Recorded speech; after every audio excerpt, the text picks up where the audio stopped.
Hey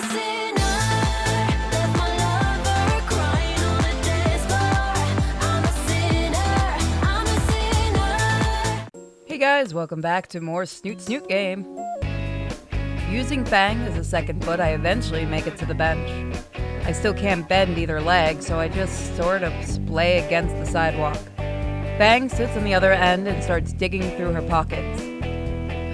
I think I heard somewhere that nicotine relieves a bit of pain. Yeah, I could use a smoke right about now. Fang retrieves one of the cigarettes from the crumpled pack and sparks it to light with her pink lighter. She takes the first draw, then hands it to me. I inhale slowly, my chest aching as my lungs fill with wonderfully numbing nicotine. The minty taste and cool sensation settling over my skin does help to relax my painfully tense muscles. Before I know it, the cigarette in my finger is nothing but a smoldering filter. Looks like our ride's here. The grimy beater of a taxi pulls up to the curb, driven by an equally grimy velociraptor. Clearly one of the three left operating in the city. Fang helps me to my feet and over to the cab, opening the door so I can shamble in. Shit, kid. Look like you got into a fight with a steamroller and lost. Now where are you kids heading on a school day? Maybe to the hospital? Home. Sure thing, kid. Got the address. 237 South St. Hammond Street. The driver sucks in a breath through his teeth. Skin Row, eh? Well, I can take you as far as the edge of the neighborhood. Deal? Yeah, whatever. Just take me home. The cab speeds off away from the school. I still can't believe that Trish could do something like that. The cab driver lets out a laugh. You got your ass handed to you by a girl, didn't you? Don't bother responding while Fang kicks the back of his seat. Yeah, I don't want to tip much anyways. Why doesn't the driver want to drive all the way to your place? It can't be that bad, right? That reminds me. Hold this for me. I toss my pocket knife into Fang's lap and she looks at me with a nervous smile like she expected a punchline. Oh. Joking, kinda. Haven't needed to shiv someone yet. Talking hurts, breathing too. Each breath I feel like my ribs are gonna shatter. Fang must have noticed and she kept silent for after that. End of the line. That'll be $15 even. There's still a few blocks we gotta walk. I manage to limp out of the car and Fang drops a few crumpled bills in her seat and slams the door behind her. The car peels out and disappears around the corner. Well, no place to go but home. Wait, you still can't walk, right? I can probably make it a good 50 yards. Hang on, give me your shoulder. No, you don't worry about ignoring my protest. Fang wraps my arm around her back for support. Where are we going? First turn is right up there. Wait, Fang is coming over to my place? Fang is coming over to my place? Fang is coming over to my place? I don't want her to see how I live. Crap. Did I leave Saturina on?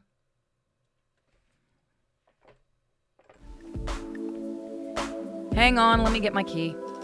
I awkwardly fish around for it in my pocket, hand weighed down by some cheap first aid stuff from the nearby liquor store.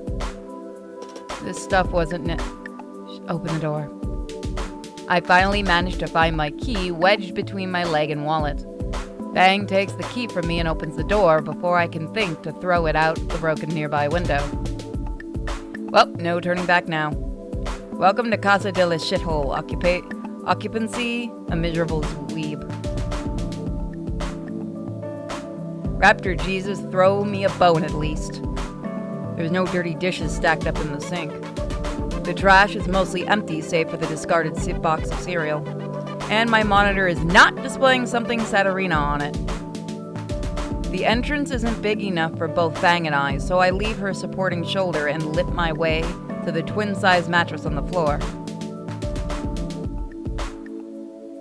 It's so tempting to just drop face first like usual, but I don't think I'd survive shock of the fall.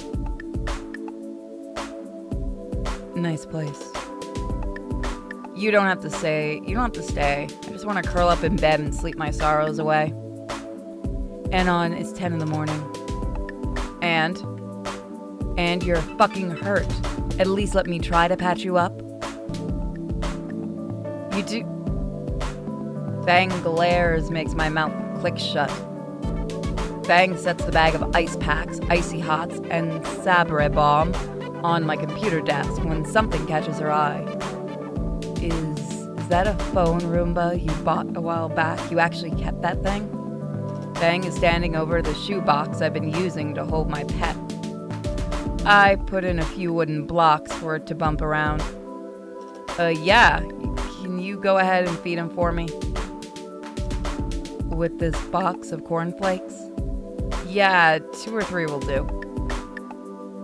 And you taped your railgun to the top of it? If you look close, I gave him angry eyebrows, too. Why?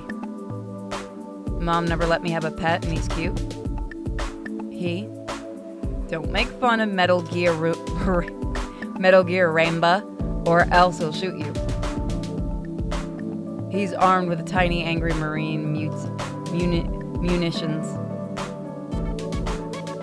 Fang crumples some of the flakes and pours the crumbles into Ray's box. I can hear it happily ingesting breakfast from my bed.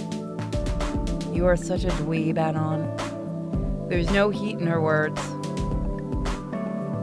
Fang turns to me, the small tub of disgusting green stuff in hand. All right, let me see where you're hurt, Anon. No way in fuck. Now. Shit. When did Fang learn to patented mom glare? Take off your shirt. Wait, what? Take it off, or I'll cut it off with you, or I'll cut it off you with a knife. Fine. I step into my... let's see. How do I... Oh, I can't hide this? That's kind of a shame. I step into my tiny shower stall and turn on the water. The shower head sputters before it starts weakly spraying lukewarm water.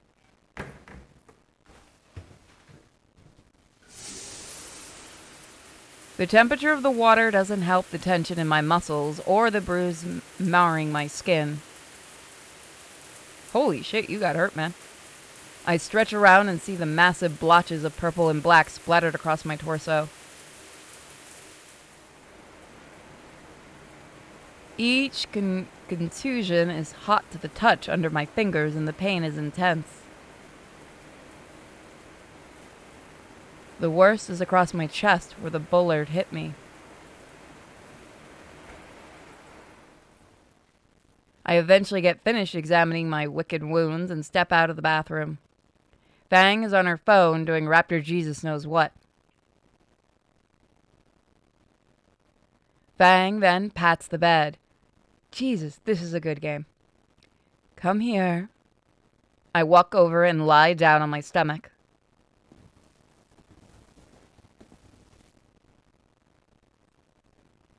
Jesus, that's bad. I then felt a cold cream and soft touch on my back, along with a massive jolt of pain. Fuck! Shit, sorry, are you okay? Yeah, I just didn't expect it to hurt that bad. Just try to relax. I sigh and try my hardest not to freak out when she touches me. She eventually finds a sweet spot of pressure to apply. It still hurts a little, but it doesn't cause me to wince. Her hands are so soft. I find myself relaxing under Fang's ministrations. Starting to feel better now? I nod. My eyes feel heavy as the ointment begins to warm up, drawing away tension from my aching muscles. I can make out a steady thumping on my bed. My senses fade more until all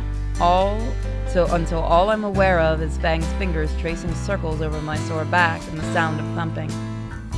I wonder what that is.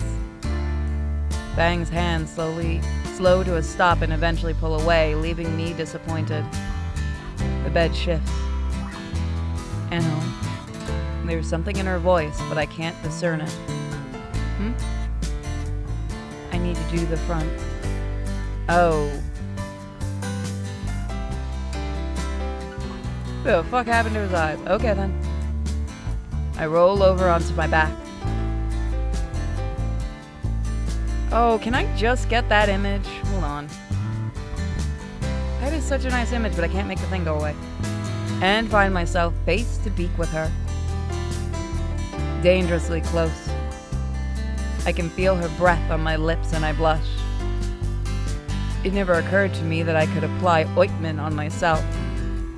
I want to look aside, turn my face away to hide the growing blush. But I can't. My entranced looking into Fang's warm amber eyes. Millions of words flash through my head as I try to find something to say. Fang is looking right back. Eyes that seem to glow with what little sunlight's filling the room stared into mine. I wonder. I hope. Do you like me, Fang? And on. I'm pulled out of my thoughts by her voice. Fang's blushing heavily too now. And her tail is positively hammering away at my bed. Wait. Oh fuck. Did I did I say... Yeah. Fuck. My head sinks back into my pillow. Fuck. The snort escapes from Fang's beak. You're such a fucking dweeb. Her fingers brush lightly across the largest bruise on my chest without ointment. You mutter from time to time. I didn't start noticing till our date. I groan aloud. So the entire time, yeah, it's kind of cute. Wrapped your Jesus on his cross of rocks, so for months now, I've known it. Fang leans over me with her hand braced next to my head in support. I like you too. Fang's hand moves back to my chest, resting just over my machine gun beating heart. Her head slowly descends toward mine. And before we can start trying to figure out how human dino tonsil hockey is played, Fang's weight begins to press down behind her hand, which is dead set from the most serious bruise on my chest. Fuck! Oh shit, sorry.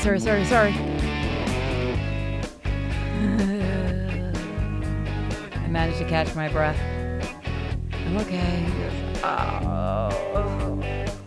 My hand wraps around Fang's. Maybe, something else that won't stress these. I nod to the blemishes across my chest.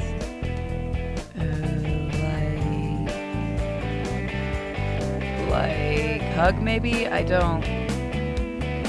I'm cut off by Fang moving closer to me again. Her arm shifts, moving from my chest to my shoulder. Her wings drape over both of us, becoming a soft and warm blanket of feathers. And her head lands next to mine, sinking into our now shared pillow until I'm eye to eye with her. Cuddling it is. I smile and nod. Even if Fang is now laying on top of my arm, I'm starting to lose feeling in it.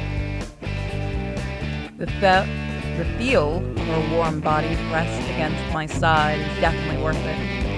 And between that warmth and the plush wing blanket, my eyes grow heavy again. Fang's already started to snore right into my ear. Fuck it. I close my eyes and decide that sleeping with Fang is easily the best thing that happened to me. Ah, there we go.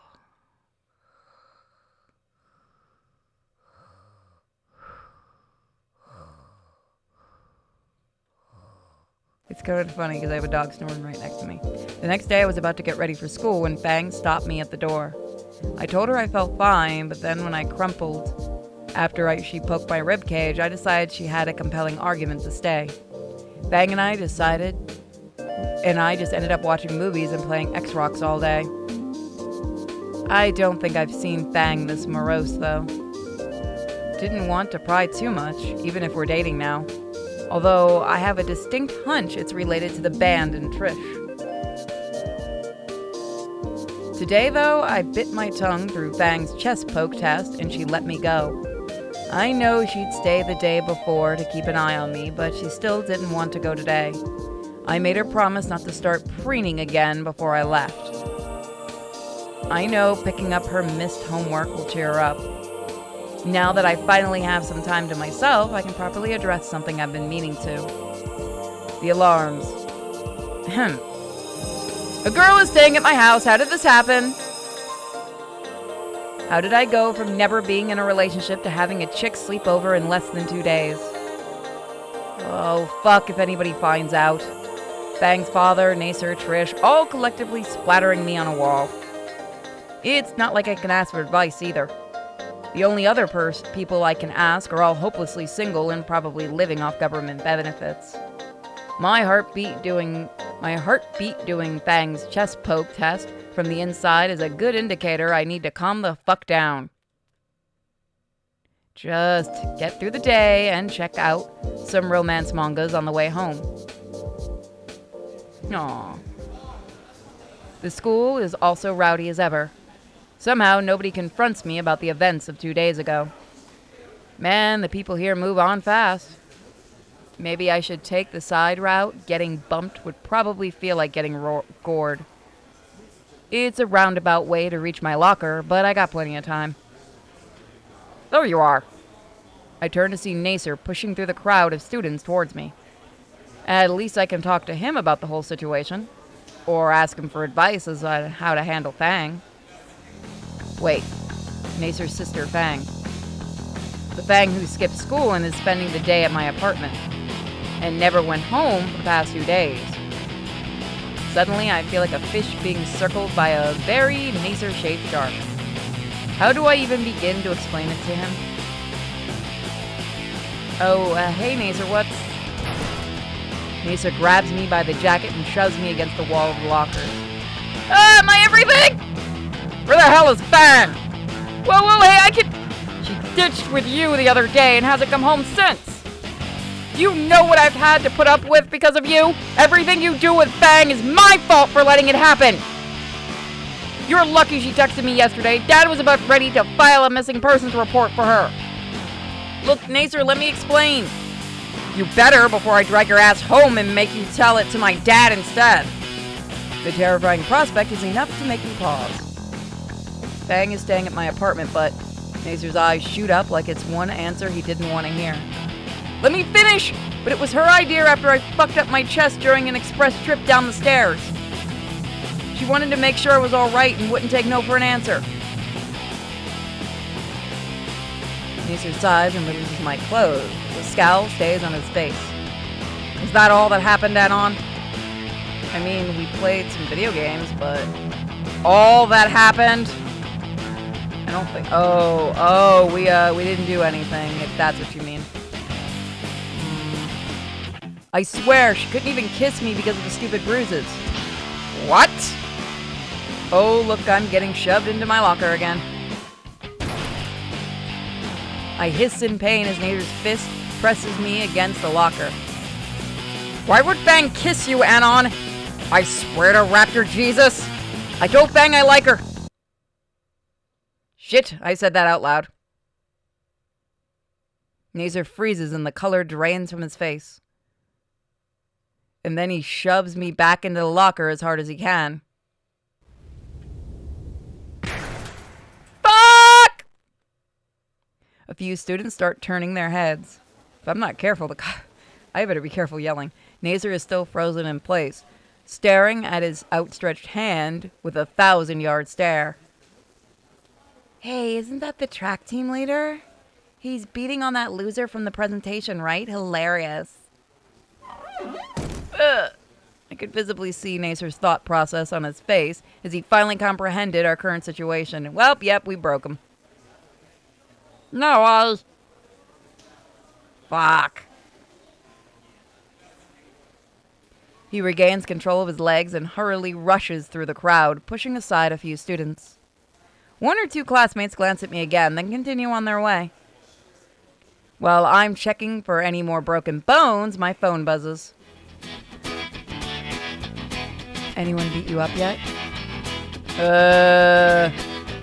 No, on an unrelated matter, have you spoken with Naser recently? Told him I was staying here yesterday, but haven't checked his responses. Why, do I need to kill him or something? Not yet, just thinking it might be a good idea to get in touch with him when you feel like it. I might feel like it after I stop raiding your fridge. Die! Glad to know she's still holding up. Shit. Now I'm not gonna have enough soda for the last of the week. I'll worry about that when I get home.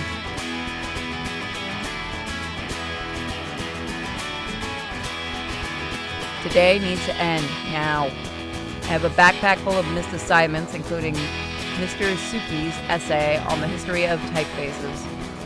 Who the fuck cares about typefaces? Worst samurai English teacher ever. My ribs are burning as I heave a sigh. At least I can go home now. Where my hot Petro GF is waiting. Taro GF. No, fuck it, Petro. That's funnier and that's gonna piss so many people off. My hot Petro girlfriend who may or may not be having a mental breakdown in my apartment.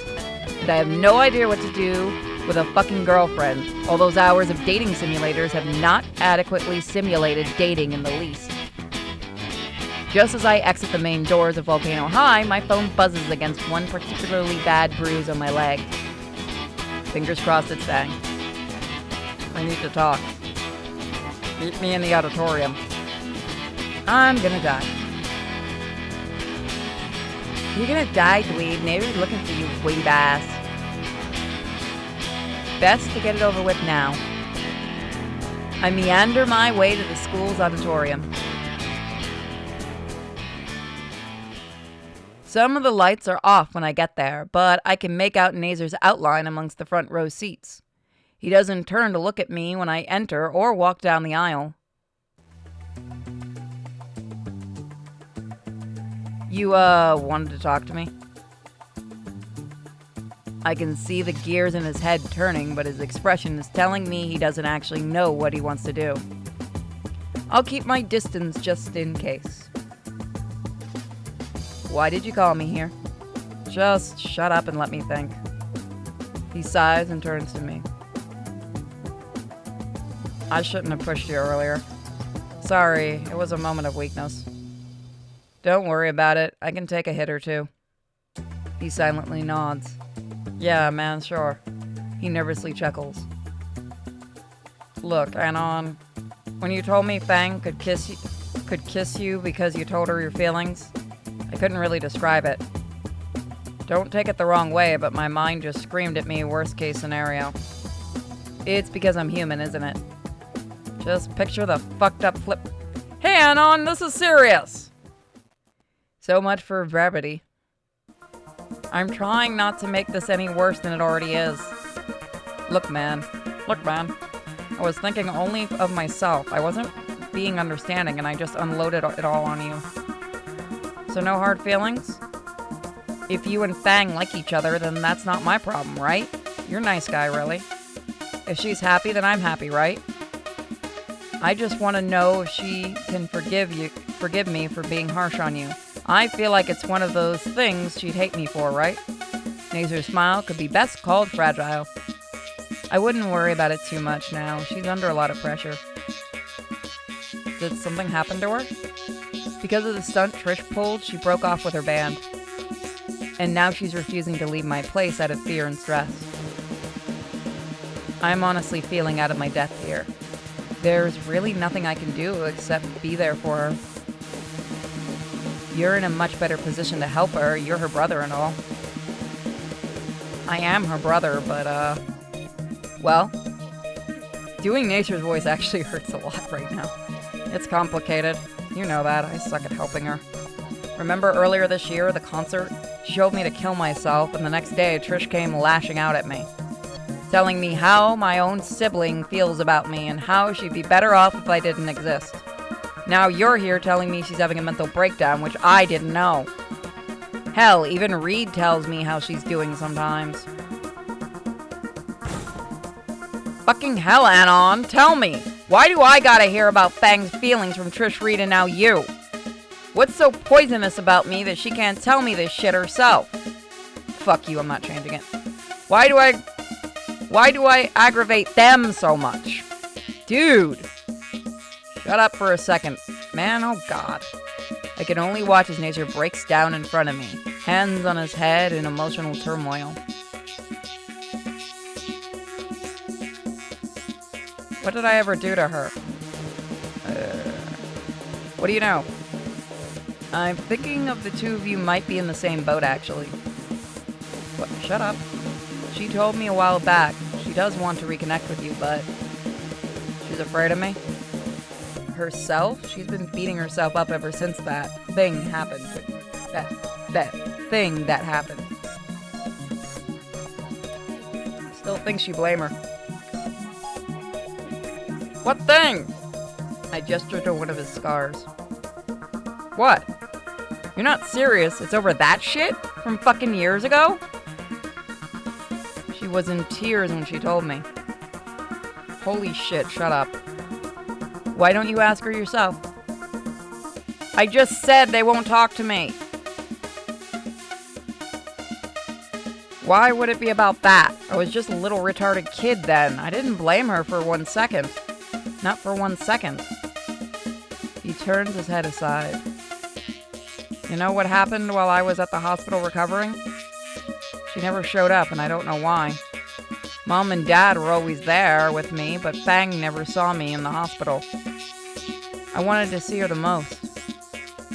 I worried, asked Mom and Dad every day where Fang was. Then I'd get restless. They had to keep telling Fang was close by in the building or at home safe. I didn't cry when I rolled down the cliff and broke every bone in my body, but every night when I was alone at the hospital, I cried like a baby thinking I had disappointed my sister by doing this to her. You think it's your fault? Yes, it's all I do. It's all I ever do. Ruin my sister's life. Man. Where did it all go wrong? Do you remember your life 4 or 5 years ago? Rather not. Things were simpler then, though. It was fine. We hung out, we had movie nights, she'd bring her friends, and we all got along. Somewhere in there, shit just changed. Everyone just started talking about herbivores, genders, and other shit. I didn't think of fighting Fang for it, but then she changed her name and started this whole non-binary deal. The pronoun thing took a while to get used to, but I was happy for her at first going along because I didn't want to step on her toes. I thought she'd be happier, but she only got more and more miserable and distant. I'd try helping her, and everything would get more insufferable every time. At some point, Trish would just talk to me for her, and then she became unbearable to talk to, too. Trish did it all. Trish is not a bad girl, Anon, but goddamn if she didn't inculcate in Fang's head all the wrong things. Well, Fang needs you now to start putting the right things in her head again. Please help her. Anon, go away. I want to be alone for a second. What do I tell Fang when I get home? Just go! I sigh and take one last look at Naser as he sat motionless in the barely lit auditorium. Between Naser not being any help and my injuries, I walk home feels like agony. My knee is back to not liking it when I bend it too much, and I'm taking careful breaths again. He was still upset when I left. Man, I'm 2 for 2 now in terms of not being able to do anything. What could I have done more? I still have enough strength to get home without any major problems. Fang, I'm here. My apartment door is locked. And I left my keys inside. Smooth. I bang my fist on the door. Fang, are you in here? I'm changing, don't come in. Why? What do you mean I took a shower, you dumbass? But you wear the same thing every day. What are you changing into? Wait, you're not trying on my clothes again, are you? Bang. Was that one of her boots? She seemed pretty cheery when she messaged me earlier. This isn't right. Why can't you change in the bathroom? No response. I wrestled the doorknob a bit before hearing it unlock from the other side. As soon as I enter, Fang starts pressing her fingers on all the bruises I had. Worry is etched onto her face. She's acting like I'm about to fall over. Geez. You okay? Whoa, calm down. That's close enough. I'm fine. Don't worry about me. Good, I'm just a little tired. I think I'll nap. I dropped my things on the corner of the room, went to the kitchen to check the food. Very funny. Fang wasn't joking about raiding the fridge. All the salami's gone. It was good salami, too. Guess I need to go out for more. Back in the main room, Fang lays down on my bed. Are you really that tired? I figured we could go buy groceries. No. Fine, I'll just go by myself. No. Don't worry, I won't push myself. I'm only getting a few things. And on, please. She pulls me by my jacket, so I sit next to her on the bed.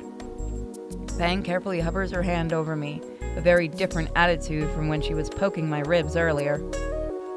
Is your arm still hurting? Don't fucking lie to me. It doesn't hurt that much, only my other wrist and knee. Good. She lays her head on my arm very carefully. It was fast becoming her preferred pillow here. In any other situation, I would find this cute, but I totally lied to her and this hurts like crazy. I'm almost willing to have another go at the stairs if that keeps her from touching me like this. You don't hate me, do you? That's not what I was expecting. What? Why would I ever hate you? Because it's all my fault, right? You didn't deserve all the shit me and the others gave you. Maybe we should just start over? Nah, I like what we have now. Maybe you need some rest, Fang. I'll be back soon with the groceries. I gently slide my arm out from her grip. No, goddammit. Can't you just stay still for 1 second? You can't leave me here alone. What? I'm just going for groceries. What's going on? I'm fine. I'm just fucking dizzy. What did you do? Don't leave, please. I hold her by the shoulder. They feel scruffy. Fang, what happened? Don't leave me here all alone. I catch a speck of red on my hands and they brush against her wings. Oh fuck. Oh god damn it. First aid kit. I need a first aid kit. Fang grips my arm tightly as I get up from my bed. Anon, wait. Nope. When I open the bathroom door, a wave of humidity from the shower washes over me. A smear of blood on the shower stall wall. A feather behind the toilet. Another stuck to the seat. At least 3 in the bowl and one of them still has blood on it. Fang! She huddles against the corner of my bed away from me. Now that I look at her, her wings do seem slightly thinner. Were you preening again? She hesitates for a moment before nodding. Yes. I couldn't stop doing it. It got really bad. There was blood everywhere. I spent all day cleaning it up. She looks like she's on the verge of tears. I don't know what to do. God fucking damn it. Fuck. Fuck shit. Fuck. Fuck. Call Naser. I make us both microwave dino nuggets, and we silently eat on the floor. Groceries will have to wait for now. You think you'll be able to go to school tomorrow? No. But you'll fall behind in class. I'll drop out. Come on, Fang. I don't want to see anyone right now. What about Naser? I talked to him earlier and... Fuck him. He can help you. He can go die. Fang, this isn't healthy. I can't help you through this alone. But you're good at it. Then take my advice. Tomorrow we go to school and you sort this out with him. Why not just get him to come here today? I don't think he'll come to Skin Row. Why are you so against this? It's Naser! Naser! Fang's head falls and she lets out a shuddered sigh. It's Trish. Trish will probably be there. I blocked her number. She kept messaging me. Shit, I forgot about her. And if she's been messaging Fang all day, Trish's last plan humiliated me in front of the entire school body. And all because I hung out with Fang. The fuck would she pull just to talk to Fang? Okay, yeah, Trish. Fucking Trish. Well, what about your parents? Have you even told them you're here? No fucking duh. Dad's mad. Big shocker there. Your mom? I don't know. Maybe she can help then? Fine. I'll text her, but I'm not going tomorrow. Okay? Morosely, she withdraws her phone from her pocket. Her fingers tap rapidly on the screen. What feels like an eternity of her waiting, erasing, and rewriting a text message ends when she looks at me with eyes filled with worry. I shuffle close to her, arm carefully wrapping around her shoulder. Fang thumbs the send button and sighs. There, happy? Tired, actually, so movie may... I just want to sleep, Anon. Sleep sounds good. Alright, so that's where we're gonna leave it. So we'll find out what happens next. Thank you guys for watching. Don't forget to check out my other channel, Sinfully Pure, where I'm doing games like The Coffin of Andy and Lele. Okay, guys, have a fantastic night. Bye.